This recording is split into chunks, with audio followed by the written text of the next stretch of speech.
안녕하십니까. 송국근의 혼술이 매주 1월 보내드리는 정가뒷담화 8월 4일 순서 시작합니다. 제가 국회를 출입한 것이 국회 출입기자로서 시작을 한 것이 1988년도입니다. 입사하고 바로 서울정치부로 발령을 받아서 영남일보입니다. 국회 출입을 시작을 했는데 한 30년 이상 청와대 중간에 또 청와대도 출입을 했지만 어쨌든 국회 취재를 한 30년 이상 했는데 그때 13대 국회였습니다. 지금 22대 국회인데 그동안 취재를 하면서 가령 예를 들어서 특검 아니면 탄핵 또 어떤 법안 무차별 발의 거기에 따른 거부권 대통령의 거부권 행사 이런 것을 취재를 한 기억이 별로 없습니다. 그런 어떤 법률적인 용어들 국회에서 사용하는 국회법에 규정된 또는 헌법에 규정된 특검, 탄핵, 이 거부권. 특검 같은 경우는 그동안 한 열 몇 차례밖에 없었고 한 30년이 넘는 기간에 탄핵은 좀 생각나는 것이 그때 노무현 전 대통령 탄핵, 박근혜 전 대통령 탄핵 이 정도인데 지금 갑자기 이 무슨 특검, 탄핵, 이 거부권 행사 거기에 따른 민주당의 일방적 법률 처리에 따른 거부권 행사 이게 일상 용어가 됐습니다. 국회에서. 그러니까 수십 년 동안 거의 잘 시행되지 않았던 것들이 지금 일상적으로 민주당이 추진을 하고 있고 거기에 따라서 거부권을 행사하는 일이 반복이 되고 있고 또 국회법에 어떻게 찾아보면 있기는 있지만 국회법과 규칙에 무슨 국민 동의 청원이 있었다고 해서 그 청원을 끌어다가 윤석열 대통령 탄핵 청원 청문회를 2번 열었죠 벌써. 2번 열고 또 검사들을 탄핵 발의를 해서 검사 4명을 이재명을 수사했던 검사 4명을 줄줄이 이렇게 법사위로 불러서 망신을 주겠다.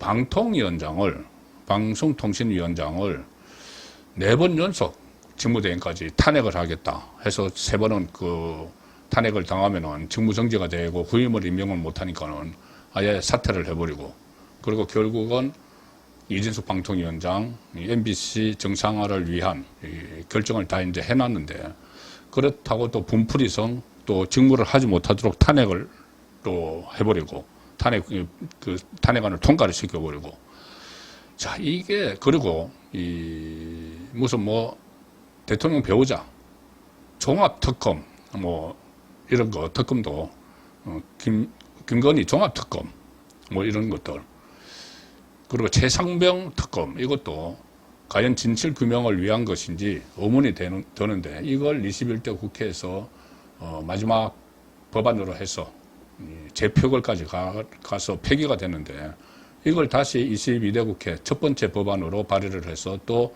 폐기를 가는 그러면 이제 끝내야 되는데 제3차 세 번째 또 발의를 하겠다. 이 최상병 특검은 진실 규명의 목적이면 그렇게 안 하겠죠. 지금 경찰의 수사는 끝났고 그게 사건 자체에 대한 최상병의 안타까운 희생에 대한 사건 수사 자체는 경북경찰청이 끝을 냈고 또 외압 의혹은 공수처에서 민주당이 고발해서 공수처에서 수사가 마무리 단계에 있는데 그것과 별도로 계속 탄핵을 추진하고 더 독수장이 더 들어간 특검, 최상병 특검을 하고 하는 것은 결국은 탄핵의 꼬투리를 찾아내기 위한 거죠. 직권남용이라는 대통령의 직권남용. 뭔가 꼬투리가 있어야 되니까는. 자, 그래서 이 사상 최악의 국회가 지금 계속되고 있는데 심지어 판사 출신 민주당 법사위원회 간사 김성원 이런 말까지 했죠. 검사 탄핵을 하는 이유를 이재명 대표님과 가족, 동지를 괴롭힌 죄다. SNS에 글을 올렸습니다. 아주 노골적이죠. 이제는 위장을 하는 것도 없습니다. 무슨 대통령이 헌법과 법률을 위반한 게 있어서 탄핵을 해야 되고 이런 것도 없습니다. 이 검사 탄핵을 하면서 이재명을 수사를 했던 그 검사를 탄핵을 하면서 핑계는 탄핵 사유는 이것저것 이상한 거 갖다 댔죠. 탄핵 사유도 되지 않는 것들. 어쨌든 사유가 있어야 되니까는. 그런데 속셈은 이겁니다. 김성원이 이야기한 대로 이재명 대표님과 가족, 김혜경이죠. 김혜경도 수사하고 재판받고 있죠. 동지를 괴롭힌 죄, 동지, 정진상, 김용 이런 사람들 괴롭힌 죄다. 심지어 이렇게 하다가 무슨 뭐 검찰총장까지 막 정인으로 부르고 어떻게 보면 자기 편 쪽에서 이원석 검찰총장 이재명과 문재인 수사를 미적거린 그렇게 했다고 해서 비판을 받고 있는데 어쨌든 검찰총장이라고 이 청문회 정인으로 부르고 심지어 검찰청을 아예 폐지하겠다 이렇게 나옵니다. 이게 가장 큰 문제는 이겁니다. 지금까지 이렇게 해서 22대 국회 2달 동안 이렇게 난장판을 만들고 완전히 민생은 아랑곳하지 않고 막 마비시키고 있는데 이게 지금 시작인 겁니다. 끝이 안 보입니다. 끝날 때는 언제냐? 제가 볼 때는 딱 두 가지 경우에 끝납니다. 하나는 정말로 이 사람들이 하는 것처럼 윤석열 대통령이 탄핵이 됐을 때 일단 이 국회 소동은 끝납니다. 또 하나는 다른 경우는 이재명과 조국이 구속이 됐을 때 조국은 이제 대법원 확정 판결만 나오면 구속이니까는 조국은 구속이고 이재명은 구속은 되지 않더라도 대법원의 확정 판결 또는 그 전에 이 1심 판결에 의해서 정치적으로 실각을 할 때 1심 판결에서 선거법 같은 경우에 100만 원 이상 벌금형 나오던가 아니면은 위정교사나 대북송금 같은 데서 이 금고 이상 실형이 나오던가 1심에서 일단 그렇게 나와도 흔들리겠죠. 지금까지는 그냥 말로만 사법위기 했는데 1심에서 징역형, 100만 이상 벌금형 이렇게 놓으면은 민주당 안에서 흔들릴 수밖에 없습니다. 그러다가 대법원 확정 판결되면 모든 게 실제적으로 날아가죠. 그러니까 이 혼란한 이 국회 제 기능을 하지 못하고 어떻게 보면 정말 속된 말로 미쳐서 이 미친 국회 같은 이 상황을 끝내는 것은 딱 대통령이 탄핵되든지 아니면은 이재명 조국이 구속되든지 그렇게 돼야지 이 상황이 끝납니다. 그렇지 않고는 이게 이재명 쪽에서 조국 쪽에서 끝을 내지 않죠. 자기들은 일단 이재명은 어떻게 하든 모든 사건이 이 대법원 확정 판결이 다음 대통령 선거 2년 이제 남짓 3년 가까이 남았는데 그때까지 나오지 않도록 하는 것이 이재명의 목표죠. 일단 대법원 확정 판결이 나오지 않으면은 자기가 대통령에 출마해서 다음 대선에 3년 후 대선에 출마를 해서 정권을 잡으면은 셀프 사면을 다 시켜버리겠다. 자기와 관련된 모든 사건은 정치 보복이었다. 그 검찰의 사건 조작이다. 그렇게 해서 셀프 사면해서 털어버리겠다는 게 지금 이재명의 목적입니다. 그런데 지금 진행되는 재판 속도를 보면은 3년 이내에 대법원 확정 판결이 나올 것들이 생기기 시작을 했죠. 그러면은 이재명으로서는 뭘 해야 되는가? 대선을 앞당겨야 되는 거죠. 대선을 앞당겨야 됩니다. 그래서 탄핵을 해서 조기 대선. 박근혜 전 대통령이 탄핵이 돼서 대통령 선거가 앞당겨 치러졌죠. 그래서 문재인이 당선이 됐죠. 그것처럼 윤석열 정부를 무너뜨리고 조기 대선을 해서 자기가 정권을 잡는 것. 그러기 위해서 특검, 자락도 막 깔고 탄핵, 검사 탄핵도 하고 윤석열 대통령 탄핵 청문회도 하고 하는 겁니다. 여기에 또 조국도 당장 대법원 확정 판결을 넣으면 구속이 되니까 그전에는 무슨 대통령 임기 단축, 개헌 이렇게 주장을 하다가 이게 또 개헌까지는 너무 멀고 하니까는 최근에 탄핵을 또 하겠다고 또 그 와중에 또 끼어들었습니다. 조국이 끼어들어서 당 내에다가 윤석열 탄핵 추진위원회 아예 그런 걸 만들었습니다. 탄핵 추진위원회. 더 가관이고 정말 어이가 없는 것은 탄핵 추진위원회 탄핵하겠다. 3년은 길다. 이런 식으로 3년이 길죠. 자기가 당장 구속이 돼야 되니까는. 그러니까 빨리빨리 끌어내려야 되는 거죠. 그러니까 겨우 한다는 게 이 탄핵 추진위원회를 만들고 동시에 비리 사례, 국정농단 사례를 신고를 받겠다 해서 신고를 할 수 있는 그 통로를 만들어 놨습니다. 창구를 개설했습니다. 어이가 없는 일이죠. 탄핵이란 것은 공직자의 탄핵은 재임 중에 중대한 이 직무상 헌법이나 법률을 위반했을 때 탄핵을 시작을 하는 건데, 탄핵 추진을 시작을 하는 건데, 아예 탄핵을 하겠다 해놓고 탄핵 거리를 제보를 받아서 하겠다. 그러니까 목적이 뚜렷한 거죠. 무슨 국민 생활에 불편을 끼쳐서 대통령이 헌법이나 법률 위반해서 국민 생활에 불편을 끼쳐서 탄핵을 하겠다는 게 아니고 자기 살려고 탄핵을 하겠다. 그런데 뭔가 이유가 있어야 되니까 그거 지금부터 모으겠다. 이 법대 교수를 했고 청와대 민정수석을 했고 법무부 장관을 했다는 사람이 이 헌법에 규정된 이 탄핵 그 취지를 무색하게 만드는 그런 행동을 하고 있는 겁니다. 그만큼 둘 다 이재명도 그렇고 조국도 그렇고 구속 위기에 몰렸기 때문에 벼랑 끝에서 탄핵 놀이를 하고 있는 거죠. 그래서 탄핵 중독증, 특검 중독증 이런 말까지 지금 들으면서도 이것을 일상화시키는 그런 위험한 일을 지금 하고 있습니다. 자, 그래서 이런 일이 벌어지는 거는 이유는 자명하죠. 자명합니다. 우선 이재명, 조국 자기 스스로 지키기 위한 건데 그러면 이게 과연 성공을 할까?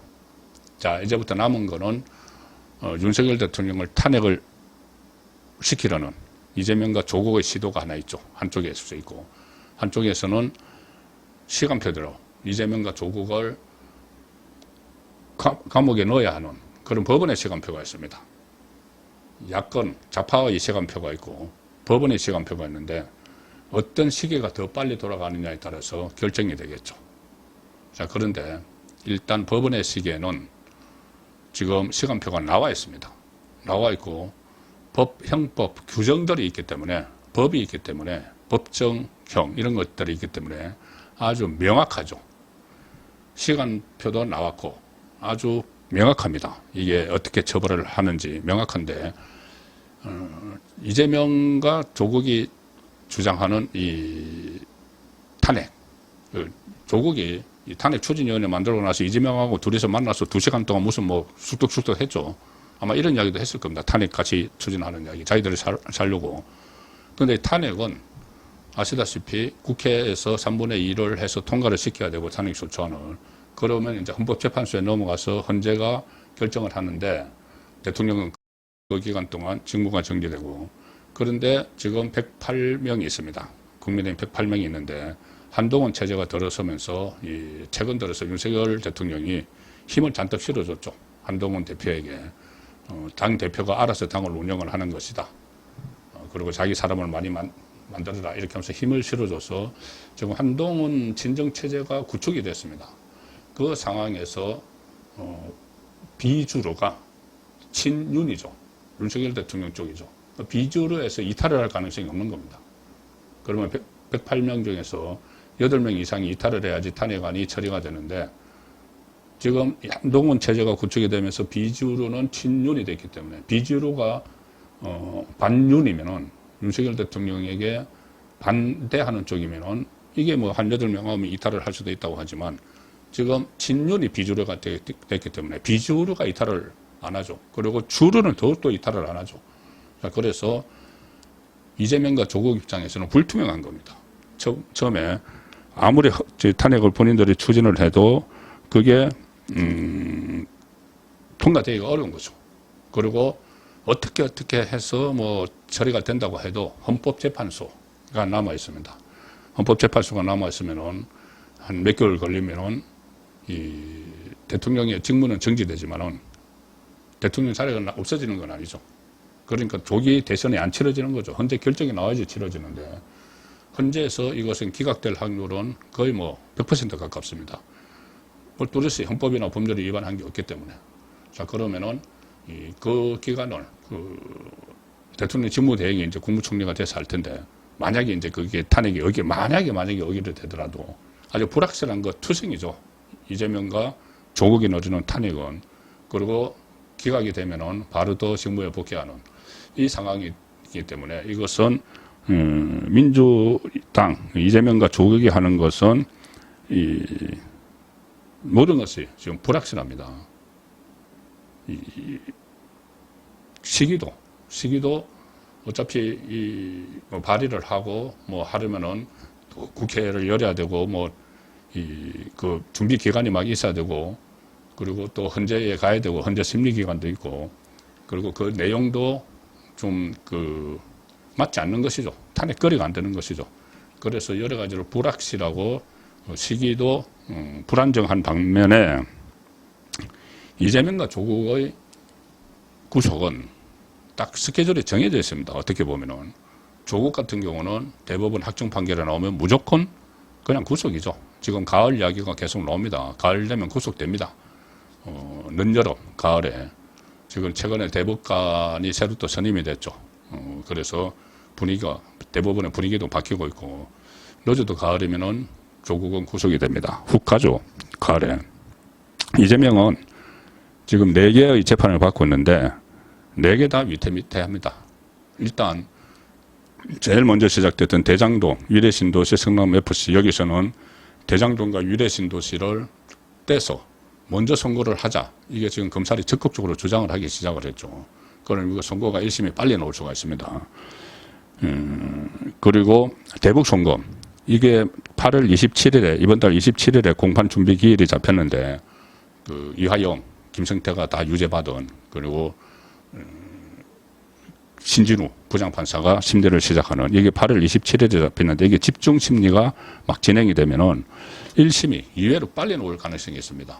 신진우 부장판사가 이화영과 김성태를 재판하면서 대북송금 관련 내용을 너무나 잘 알고 있기 때문에 이게 빨리 나올 가능성이 있습니다. 그러니까 대장동도 빨리 나올 가능성이 있고 대북송금도 빨리 나올 가능성이 있는데 딱 스케줄에 나와 있는 게 또 2개가 있죠. 뭐냐면은 선거법. 이거 구형이 9월 6일 날 나오고 10월 초에 1심이 예정이 되어 있습니다. 그리고 1심이 예정이 되면은 이게 원래대로 633에서 지금 1심은 6개월 만에 해야 되는데 지금 2년 만에 나오죠. 그런데 또 법원 분위기가 바뀌었기 때문에 2심, 3심을 법정 규정대로 하면은 3개월입니다. 그러면 2심은 3개월을 하면은 내년 1월 초에 나올 수가 있습니다. 그리고 대법원 확정 판결은 늦어도 4월 초에는 나온다. 4월 초에 나온다. 그리고 100만 원 이상만 받으면 모든 게 날아가죠. 이재명은. 그래서 이게 선거법이 딱 스케줄에 나와 있는 것이 하나 있고 또 하나 스케줄 나와 있는 것이 위정교사. 위정교사는 9월 30일 구형이 나오는데 그러면 10월 말에 1심이 나오고 또 위정교사는 별로 다툼의 여지가 없기 때문에 고법과 대법의 판결이 또 신속히 진행되면은 이것도 내년 봄이면은 대법원까지 확정 판결도 될 수 있다. 대법원 확정 판결. 그러면 금고 이상 받으면 일단 모든 것이 날아가죠. 2가지 위정교사와 선거법에서 대법원 확정 판결이 내년 봄에 나올 수가 있다는 겁니다. 조금 늦을 수도 있겠죠. 조금 늦어도 내년 여름 들어가기 전에는 확정 판결이 나오는데 그 반면에 탄핵은 여기 이제 맞서서 이재명과 조국은 탄핵을 해야 되는데 탄핵은 말씀드린 대로 발의를 해도 지금 한동훈 체제가 굳건하기 때문에 3분의 2를 얻기가 어렵습니다. 200명 이상. 그러면 국민의힘에서 8명 이상이 이탈을 하는 그런 상황이 있고 혹시라도 어떻게 해서 그것을 통과를 하더라도 헌재까지 심리기간이 있고 헌재가 기각할 가능성이 높기 때문에 실제로 탄핵은 어렵습니다. 정치적 구호로 자기들이 살기 위해서 탄핵 외치고 있지만 그래서 결론적으로 말씀드리면은 이재명이 살기 위해서 추진하는 윤석열 대통령 탄핵 그리고 법원이 지금 법대로 재판을 진행 중인 이재명 구속 이 둘 간의 시간 싸움은 이재명이 완패할 수밖에 없는 그런 구도입니다. 구속, 이 사법 처리는 스케줄이 다 명확하게 나와 있고 뭐 형량 같은 것도 법정형이 있기 때문에 딱 부러지죠. 딱 떨어지죠. 그런데 탄핵은 스케줄도 불투명할 뿐 아니고 국회 통과도 가능성이 극히 낮고 헌재에서 인용될 가능성도 더 낮기 때문에 결국 이번 싸움에서 이재명 조국이 완패할 수밖에 없다. 다만 시간이 좀 걸릴 뿐이다. 그렇게 정리를 드리겠습니다. 정가 뒷담화였습니다.